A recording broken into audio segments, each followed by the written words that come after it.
Welcome everyone. We are looking into the topic of phasor diagrams and their relationships to impedances. I've given you previously some videos from other sources regarding impedances for your understanding. If you have studied those concepts, uh, the concepts I will be telling right now will be more clear to you. Uh, we have we know that in AC we are dividing the quantities into two identities, that are real identity and the imaginary identities, of which the resistor impedance, which we call resistance in general, commonly, uh, is a real term, whereas inductive impedance and capacitive impedance, which are known as reactance, are imaginary terms. Now, what are reactances and why are we calling them reactances instead of resistance if impedance, if they are same? The main thing is because we know that every action has an equal and opposite reaction from Newton's third law of motion. So in inductors, actually, when there will be a change in current, that will be opposed by the inductor through increasing or decreasing the voltage that will be produced through it. And in capacitors, the change in voltage is actually opposed by increasing or decreasing the current through it. Now we all know that there are two axes, x-axis and the real x-axis and the y-axis, of which x-axis is the real axis and the y-axis is the imaginary axis, and we always take the real axis for reference. So for further understanding of phasor diagrams, we will take help of these axes that are the real axis and the imaginary axis.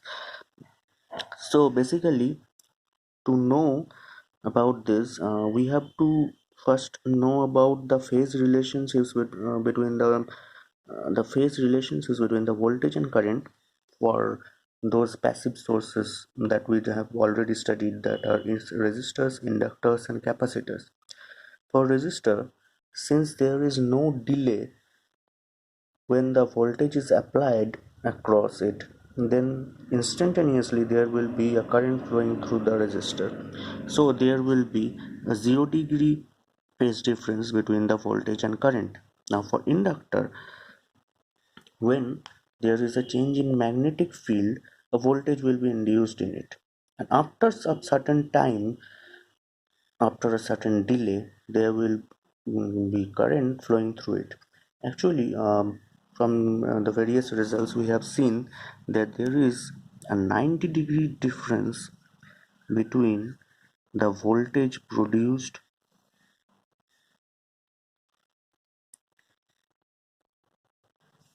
and the current. And in capacitor, it is just the opposite case, as we have seen through that of inductor. There will be a 90 degree there will also be a 90 degree phase difference between the voltage and current, but here the current is first applied to the capacitor, then the voltage is produced. So there will be also 90 degree between the voltage produced and the current. So what we have to know here is that in inductor, as I have already told you, that first the voltage is produced and then according to that the current will flow through it. So the voltage comes first, then the current through the inductor. So that is, the voltage leads the current by 90 degree. Whereas in capacitor, first the current comes and then after 90-degree phase difference, the voltage comes. So here the voltage lags the current by 90 degree.